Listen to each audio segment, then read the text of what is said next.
Okay, everybody, here we go. It's me, Gregory Mannarino. Sunday, May 12th, 2024. My newest segment of Markets, a look ahead, and that's exactly what we're going to do. But before we get there, I want to wish all of you moms out there a happy Mother's Day.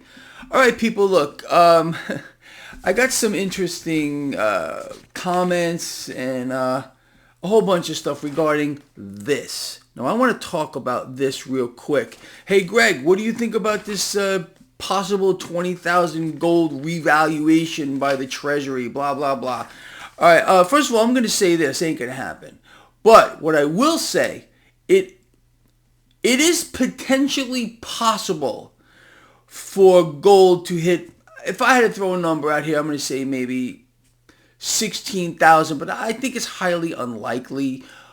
The most likely situation that we're going to get here is a 1-to-1 gold Dow ratio. I've been talking about this for 10 freaking years. We'll outline this a little more. But I just wanted to start off with this because it seems like a lot of you must follow this thing here, okay? And you wanted to get my take on it. Now, I don't want to shoot down anyone's dreams here. But the fact of the matter is, I think this is a little far-fetched. But we'll outline a scenario here where it may be close to that. But with regard to a Treasury revaluation, I think the chances are almost zero. Okay, so, but again, we'll outline some of that. Now, I want to start off with a few things before we touch on this whole thing here. We're witnessing yet again another phenomenon, and a lot of you probably have heard this before, and it's starting to be used again. A Fed put. The Fed put is back. What does that mean, a Fed put? It means the Fed is going to protect the market.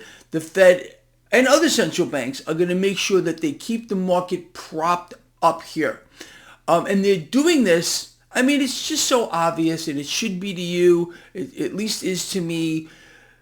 Right now, the talk of a potential rate cut by the Bank of England, by the European Central Bank, by the Federal Reserve is enough, or has been enough, to put a put under this market, and we've seen this market make a pretty profound rebound ever since, again, this new phenomenon of watching bond yields drop. How does that work again? Just tell Greg Mannarino one more time, please.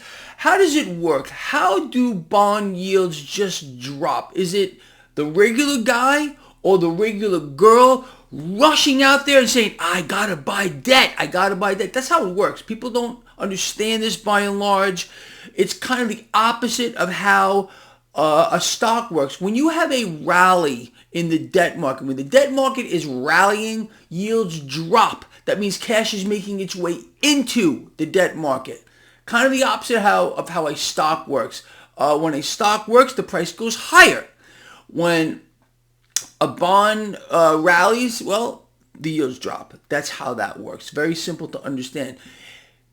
It is clear to me, as clear as day, and it should be to you as well, that the Fed is in here buying huge amounts of debt. We have watched the 10-year yield make a significant drop over the past couple of weeks here. We were up over 4.7 with regard to the 10-year yield. 10-year yield being the benchmark. That's the one everyone looks at. It's the one you should be following as well. You know, you should look at the whole debt market as well. The whole yield curve, which is inverted, a clear sign that things are not too good and will not be getting any better anytime soon with regard to the economy. But with regard to the market, the Fed put here is clearly in place, and the Fed is buying the debt, which opens up a doorway for cash to make its way into the stock market, causing look, with regard to this here, all right, and the distortions that exist in the stock market today, they are to an extreme where we've never seen before in the history of the financial markets, because of what central banks have done here since the meltdown of 2008. That's when this whole thing ended. That was the party over moment, okay? And all this market has been getting is a put underneath it, easy money, rate suppression here, and of course the mechanism here has caused price action distortions like we've never seen before in the history of the world. Cash coming out of things it should be going into, and going into things it has no business being. And that is into this that's not even the right word here, people. I don't know how to put this. It's so beyond hyperinflated. I'm talking about the stock market, and also with regard to price action of real estate as well, which continues to rise. And it's just out of control. This inflationary environment we're in here, and the lies that we have been told about the projections from the Fed all being wrong 100% of the time, and it's temporary and it's transitory. They knew it wasn't going to be. You and I called this since day one. So anyway, that's just a whole other ball game here. But the fact of the matter is, we've never seen anything like this before, and this market is going to eventually overcorrect.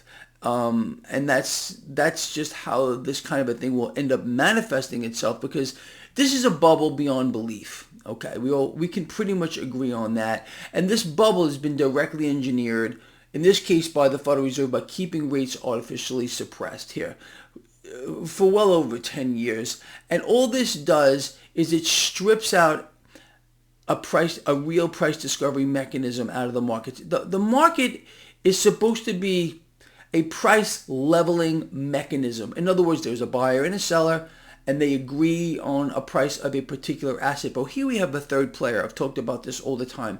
That is the Federal Reserve, and they're involved in every single transaction. Even if you go to the store and buy a pack of gum, the Federal Reserve is involved here because, again, what have they done? Mass currency devaluation, artificially suppressed rates, creating the environment, the inflationary environment we are in here, period, the end. And this is a global phenomenon. You all know that. This is central banks as involved in a third player in every single transaction that we make. And unfortunately, that's the truth. No one's going to tell you that. And the sick part of this, or the sicker part of this, is collectively central banks are setting us all up. We are going to, no matter who they choose, we don't choose, to put behind the Resolute desk. We already know how this is going to play out. Mass currency devaluation, debts and deficits ballooning across the board. I wasn't even going to talk about this, but I'm going to bring it out anyway.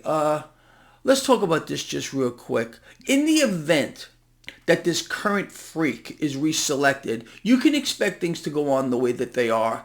And in the event that Trump is reselected, pretty much the same thing, but actually maybe even to a larger degree, and I'll tell you why. We understand that, Tariff Man, Trump was known as Tariff Man.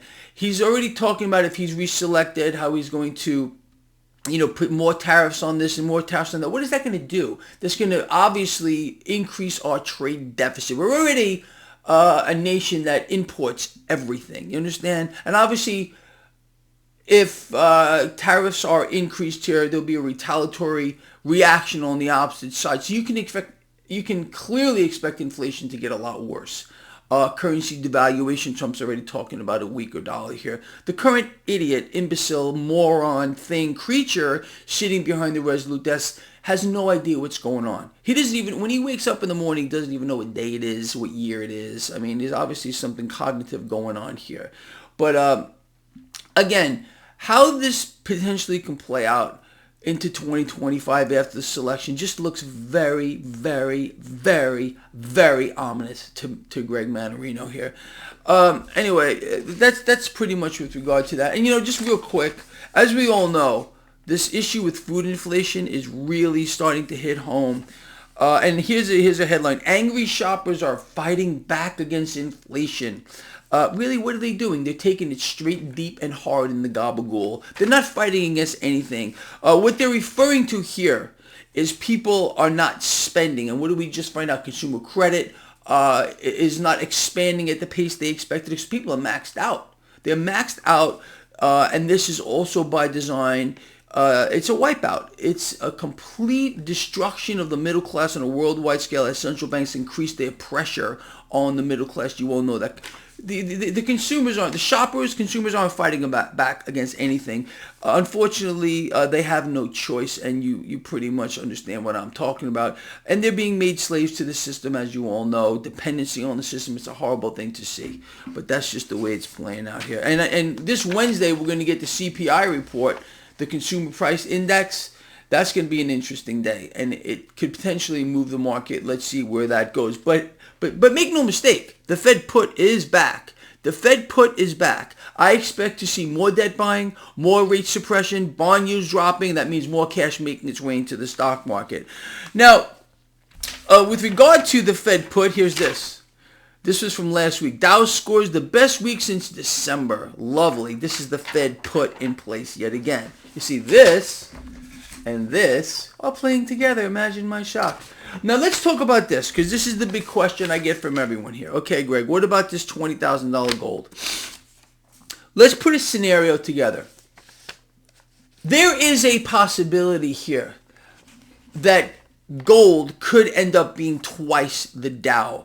Again, we have to sit back here and put a perspective on something. Where is the bottom? We don't know where the bottom of the Dow is. What we do know is the Fed stepped in here with quantitative easing 1 at Dow 6,000. And they went on to quantitative easing 2. And then Operation Twist and every other thing they've done to keep rates suppressed here. Again, the Fed can't just magically say something. They have to get into the market and make it happen. For the Fed to buy the debt, they have to add digits to a screen and whatever amount they want and get in there and buy the debt. Okay, massively inflationary, you're not allowed to know that. Meanwhile, over the last 6 months, the monetary system here has been inflated about $1 billion a day. The M2 money supply, $1 billion. Look it up for yourself. It's right on the Fed's website. Okay, don't take my word for this. So if we understand, you and me, that the Fed jumped in here at Dow 6,000, which actually may be the bottom, it's probably closer to 8,000. Considering where the Dow Jones Industrial Average is today, near 38, okay, I think the actual true value for the Dow is about 8. 6 to 8. Let's just say it's 8, okay? I do believe we're going to get a 1-to-1. In other words, the market's going to crater at one point when we get the debt market meltdown. Forget the stock market for a minute. Everyone's sitting there looking at the stock market because that's where they want you to look. The driver of the market is where you need to be looking, and you all know that. I've been telling you this for over 10 years. It's the debt market. The stock market derives value from action in the debt market. You get that? I've been telling you this for 10 years, okay? All right, more than 10 years.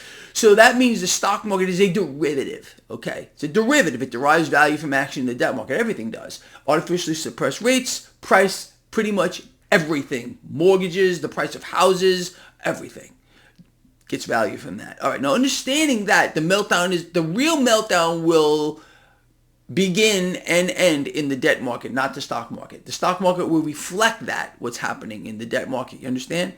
So let's just throw out a hypothetical. Okay, going back to this $20,000. First of all, as I said, forget about a Treasury revaluation. It ain't happening. The Treasury is not going to revalue gold at $20,000. No way. Just no way I can believe that could possibly happen. But going back to where this could potentially go, let's say we get a meltdown in the debt market. When that occurs, that's going to melt down stock markets around the world. You will see the Dow overcorrect because that's the way markets work. It's very possible that we could get Dow 8,000 or even Dow 6,000, maybe even lower than that. But let's just throw out a number and say it's 8,000. I believe we're going to get a 1-to-1 ratio. Dow 8,000, gold 8,000. Now there is an outlying event here that we could get twice the Dow, which would put gold at 16,000, okay? Without the Treasury revaluing anything, you understand?